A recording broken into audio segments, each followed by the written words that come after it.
Thrissur വാടാനപ്പള്ളിയിലെ kit വിവാദത്തിൽ police ഇന്ന് കേസെടുക്കും. തെരഞ്ഞെടുപ്പ് കമ്മീഷന്റെ പരാതിയിൽ കേസെടുക്കാൻ പോലീസ് മജിസ്ട്രേറ്റിന്റെ അനുവാദം തേടി.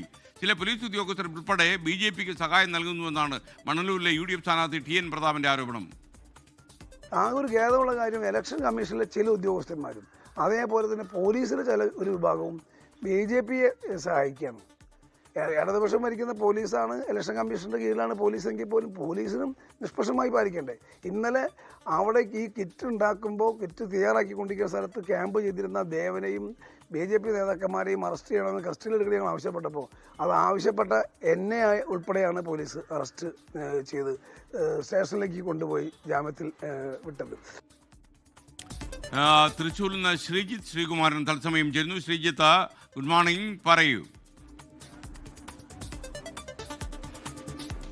Very good morning. ഇന്നലെയായിരുന്നു സംഭവ ബഹുലമായ കാര്യങ്ങളെല്ലാം വാടാനപ്പള്ളിയിലെ ആൽമാവ് ജംഗ്ഷന് സമീപത്തെ ആ ഒരു ഗോഡൌണിൽ അരങ്ങേറിയത്. എന്തായാലും BJP സ്ഥാനാർത്ഥി KK അനീഷ് കുമാറിനായി കിറ്റുകൾ തയ്യാറാക്കുന്നുവെന്ന ആക്ഷേപമാണ് ഉയർത്തുന്നത്. അതിന് ചില നേതാക്കൾ, ദേവനടക്കമുള്ള സംസ്ഥാന വൈസ് പ്രസിഡന്റ് ദേവനടക്കമുള്ള ആളുകൾ അവിടേക്ക് എത്തിയതാണ് ചൂണ്ടിക്കാണിച്ചത്. വലിയ സംഘർഷമായിരുന്നു അരങ്ങേറിയത്.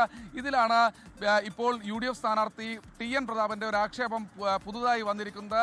പോലീസിലെ ചില ഉദ്യോഗസ്ഥരും അതുപോലെ തന്നെ പോലീസിലെ ചില ഉദ്യോഗസ്ഥർ കൃത്യമായ രീതിയിൽ കോൺഗ്രസിന് വേണ്ടി പണിയെടുക്കുന്നു എന്നാണ് പറഞ്ഞു വെക്കുന്നത്. സ്വാഭാവികമാണ്, കൃത്യമായ രീതിയിൽ പണിയെടുക്കുന്നുവെന്നാണ് പറഞ്ഞു വെക്കുന്നത്. തെരഞ്ഞെടുപ്പ് കമ്മീഷനിലെ ചില ഉദ്യോഗസ്ഥരുണ്ട്. ഇത് കൂടാതെ തന്നെ പോലീസിലെ ചില ഉദ്യോഗസ്ഥരും പണിയെടുക്കുന്നുവെന്ന് ആക്ഷേപം ഉന്നയിക്കുന്നു. എന്തായാലും വരും മണിക്കൂറുകളിൽ ചൂടേറിയ ചർച്ചകൾക്ക് വീണ്ടും രാഷ്ട്രീയ വിവാദം കൊഴുക്കും. ഇതുവരെ കേസെടുത്തിട്ടുണ്ട്, പക്ഷേ ഇതുവരെ ആരെയും പ്രതി ചേർത്തിട്ടില്ല. പ്രവീൺ എന്ന ഗോഡൌൺ ഉടമയും കൂടാതെ മറ്റൊരാൾ സതീഷ് എന്ന ഈ കിറ്റുകൾ ഓർഡർ ചെയ്ത ആളെയും മാത്രമാണ് ഇപ്പോൾ പ്രതി ചേർത്തിട്ടുള്ളത്. കൂടുതൽ BJP നേതാക്കളെ പ്രതി ചേർക്കണമെന്ന ആവശ്യം കോൺഗ്രസ് ഇതിനകം തന്നെ ഉന്നയിച്ചു കഴിഞ്ഞു. എന്തായാലും ഇനിയും വരും മണിക്കൂറുകളിലും കൂടുതൽ പ്രതികരണങ്ങൾ ഇതുമായി ബന്ധപ്പെട്ട് ഉണ്ടാകുമെന്നാണ് പ്രതീക്ഷിക്കുന്നത്.